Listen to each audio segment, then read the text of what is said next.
of your true self is the purpose and essence of the most sublime philosophy of Advaita Vedanta, propounded by Acharya Shankar, which has transformed countless lives since millennia. To experience this, step into the timeless wisdom of Bharat's spiritual heritage with the Advaita Awakening Youth Retreats, an extraordinary initiative by the Acharya Shankar Sanskritik Ekta Nyas under the Madhya Pradesh government's Department of Culture. Since 2020, these retreats have been a sacred journey for spiritual seekers, bringing the sacred teachings of Advaita Vedanta to life in India's revered ashrams. Guided by learned acharyas and spiritual masters, participants immerse themselves in ancient shastras and spiritual texts like Atma Bodh, Tattva Bodh, and Bhaj Govinda. Blissful days unfold in the campuses with yoga, pranayama,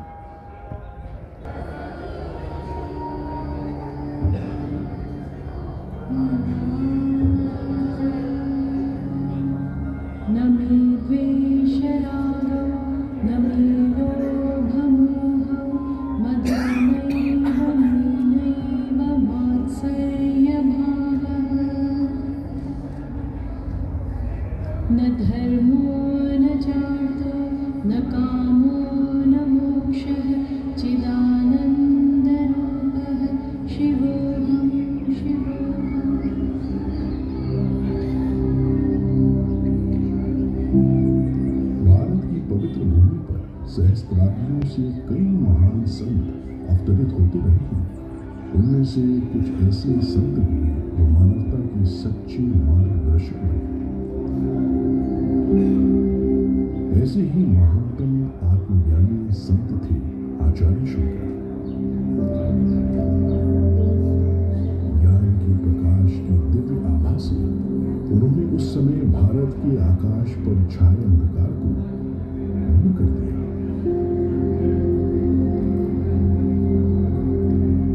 आचार्य शंकर ने वेद और उपनिषदों का सार अद्वैत वेदांत के रूप में समस्त मानवता के कल्याण के लिए प्रतिपादित किया। संपूर्ण जीवों की एकात्मता का दर्शन। तो मुझसे पूछे कि भगवान शंकराचार्य का योगदान क्या है, तो मैं कहना चाहूँगा उन्होंने पथ का प्रदर्शन किया कि सप्तपुरियाँ, द्वादश ज्योतिर्लिंग, 4 धाम जो अठावनाएं व्यवस्थाएं हैं, और उन्हीं के कारण कदाचित ये कुंभ के मेले और नाना प्रकार की व्यवस्थाएं अथवा भारतीय जनमानस में जितने व्रत नियम उपवास हैं, इन सबको पुनरुज्जीवन जिसने दिया है वो भगवान शंकराचार्य हैं।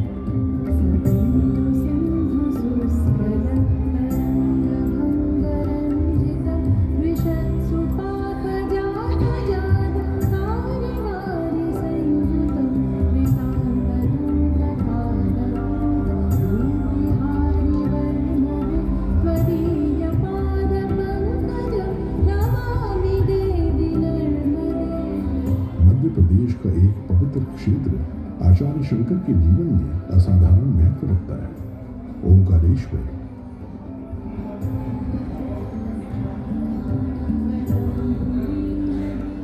जहां शंकर मात्र 8 वर्ष की अवस्था में कालड़ी से पैदल चलकर पहुंचे गुरु की खोज में। ओंकारेश्वर तीर्थ ने शंकर को उनके महान गुरु गोविंद भगवत पाद से मिलाया। इसी पावन तीर्थ में शंकर ने अपने गुरु से शिक्षा ग्रहण की और शंकर से शंकराचार्य में रूपांतरित हो गए। ओंकारेश्वर ऐसे ही उन्होंने पूरी भारतीय संस्कृति, संस्कार, भारतीय विचार, उसके प्रकाशन के लिए एक यात्रा की, शंकर दिग्विजय यात्रा। वो कश्मीर में, वो केदारनाथ में गए, कन्याकुमारी पहुँचे, तो ऐसा हम कह सकते हैं कि भारत की एकता अखंडता के लिए जैसे मानो उनका प्रादुर्भाव हुआ। ओंकारेश्वर इस अर्थ में भारत की गुरुभूमि है। भारत के हृदय स्थल में स्थित मां नर्मदा के दिव्य जल से पोषित है।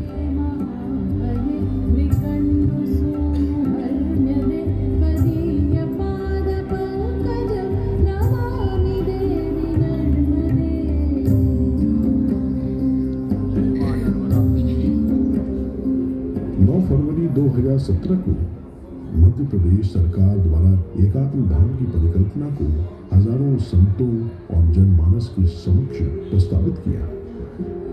आचार्य शंकर की विराट 108 फीट ऊंची प्रतिमा एकात्मता की मूर्ति।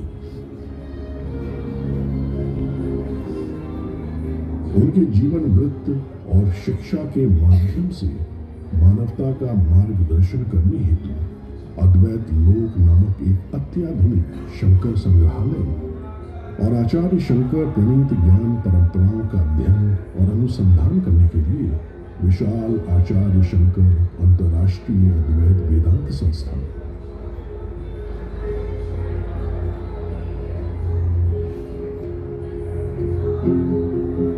परंतु एकात्म धाम के विचार को मूर्त रूप देना एक बड़ी चुनौती भी थी। भारत के सर्वश्रेष्ठ विद्वानों, कलाकारों, अभियंता, आर्किटेक्ट और विशेषज्ञों का एक विशिष्ट समूह तैयार किया गया। बेशक हम इंडिया की टॉलेस्ट बिल्डिंग और लार्जेस्ट बिल्डिंग और G20 की वेन्यूज की मास्टर प्लानिंग करी है, लेकिन एकात्म धाम का प्रोजेक्ट अगर मैं देखूं, मुझे लगता है वो बहुत ही स्पेशल है। जिस तरीके का आर्किटेक्चर यहाँ सोचा जा रहा है, इसमें हमने नागरशाली और द्राविडियन आर्किटेक्चर को इनकॉर्पोरेट किया है। हम बेशक एक आधुनिक कॉम्प्लेक्स क्रिएट करेंगे, लेकिन उसकी लुक, फील और उसमें जो बिल्डिंग टेक्नोलॉजीज इस्तेमाल करेंगे वो सब ऐसे हो जो रिफ्लेक्ट कर सके कि हमारा आर्ट एंड कल्चर कैसा है। एक तरीके से एकात्म वो भी हो रहे हैं। And we worked with different experts. We organized several workshops and we did multiple simulations to get the structure and the stability that we did. बहुत डिफिकल्ट है कि आध्यात्म के विषय को भौतिक फॉर्म में दिखाना है। हमें उन सामान्य रुचि और बुद्धि रखने वाले जनमानस तक पहुंचना है। विजडम जो है जो स्पिरिचुअल टीचिंग होती है कि दिल से जाती है, दिल के थ्रू जाती है, ये इंटेलेक्चुअली नहीं जाती। तो हमारा डिज़ाइन ऐसा हम बना रहे हैं कि इसको लोग इमोशनली देखें। जो हम बना रहे हैं ऐसा कहीं और है नहीं, हमने भी नहीं देखा। इसके लिए हम मल्टीमीडिया यूज़ कर रहे हैं और अलग अलग आर्ट जो हिंदुस्तान का आर्ट है उससे म्यूजियम में सिनेमा में हम सेट शूट करते हैं। हम सेट को आगे ले आए, ऑडियंस के आसपास ले आए, ऑडियंस को सेट के अंदर ले गए, उसको हमने घर बनाया, घर के अंदर हमने प्रोजेक्शन की, तो आपको लगेगा जैसे आप उस टाइम में चले गए।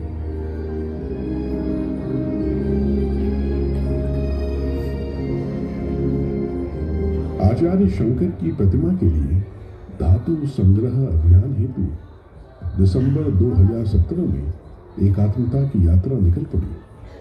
प्रदेश के भीतर 4 यात्राएं समानांतर रूप से ओंकारेश्वर, उज्जैन, पचमढ़ा तथा अमरकंटक से प्रारंभ होकर प्रदेश के सभी जिलों को स्पर्श करते हुए ओंकारेश्वर में पूर्ण हुई।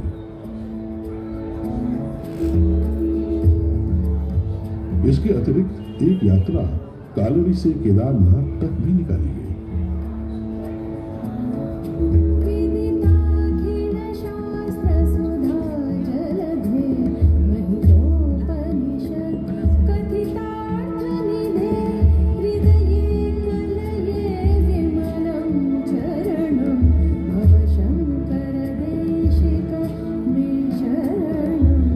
अपने अपने आचार्य होने पर भी तो सभी संप्रदाय निष्ठा से इसको जुड़ने के लिए क्या, सच में वही भगवत्पाद शंकराचार्य जी का प्रागट है।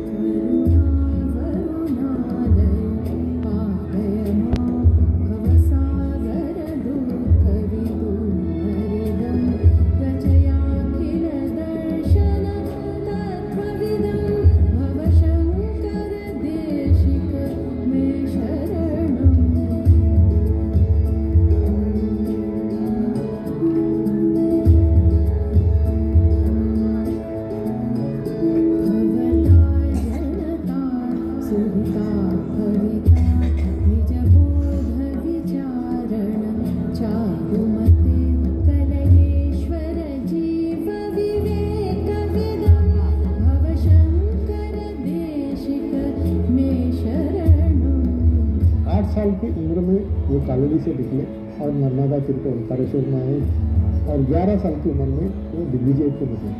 तो वहाँ जो मूर्ति बनेगी तो इतने साल के अंदर की हुई है। अभी तक इस आयु की कोई मूर्ति कहीं बनी नहीं है, तो पहली बार वहाँ लग रही है।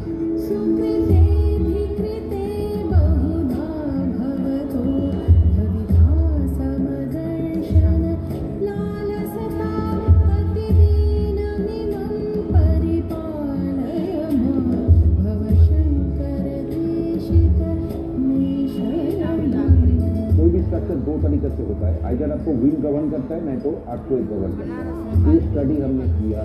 देन विंग का जो इफेक्ट गोल्ड के ऊपर पड़ता है उसके लिए डिस्ट्रैक्शन होता है कि नहीं, तो it was a very very critical design.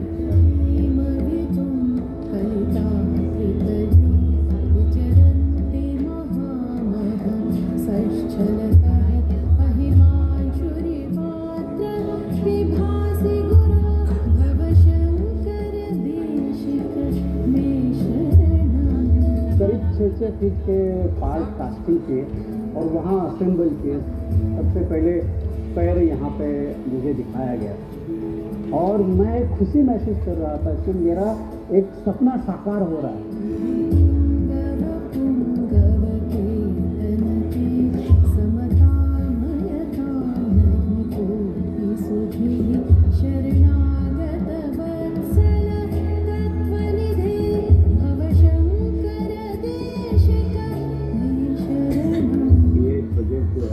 करीब 500 साल या उससे अधिक भी रहेगा। यहाँ पे जो काम करने के लिए आया, जो भी हमारा इंजीनियर लोग हैं, वो लोग काम करता है एज अ टीम सेंटर।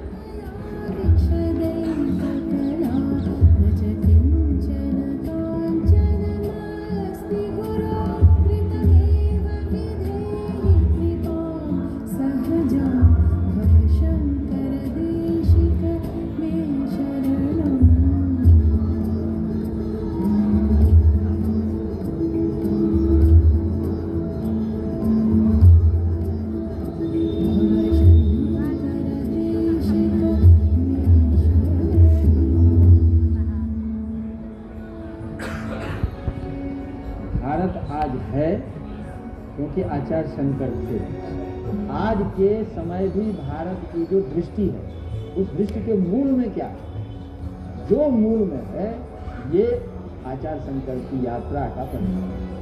जैसे विभूति में कहते हैं, अर्जुन पांडवों में मैं अर्जुन हूँ, मुनि में मैं व्यास हूँ, नदियों में गंगा जी हूँ।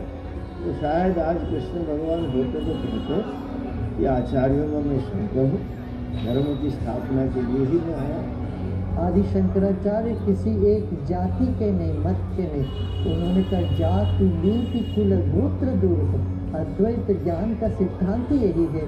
हम सब ये इस तथ्य को जानकर आप लोगों ने इतना भव्य काम किया है, उनको बहुत बहुत बधाई देता हूँ और आशीर्वाद देता हूँ कि ऐसे काम आप करते रहें। Whatever problem you want to resolve in today's world will be much better off if you are guided by the idea of oneness. And I congratulate everyone for this great achievement. The Vedic vision of universal unity as taught by Adi Shankara lead us to peace, prosperity, self-realization and enlightenment for all.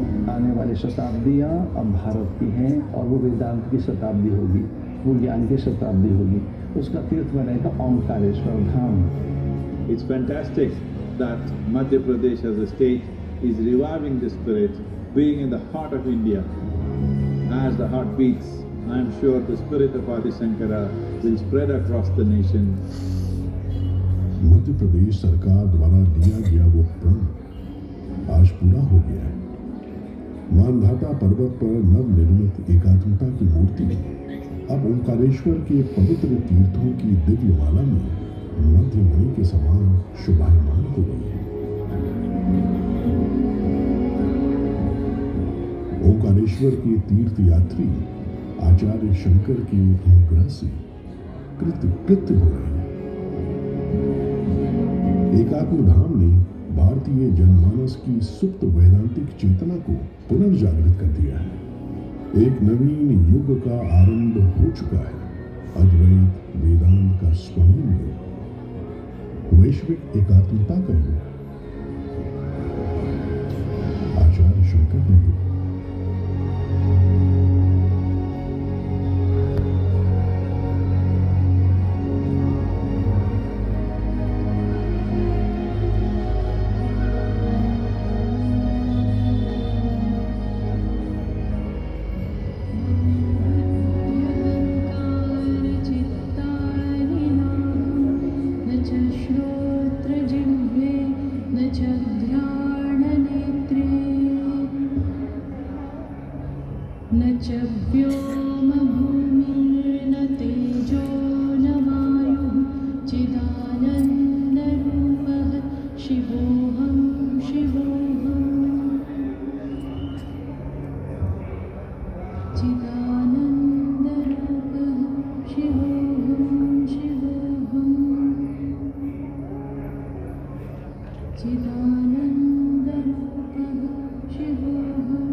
Chidananda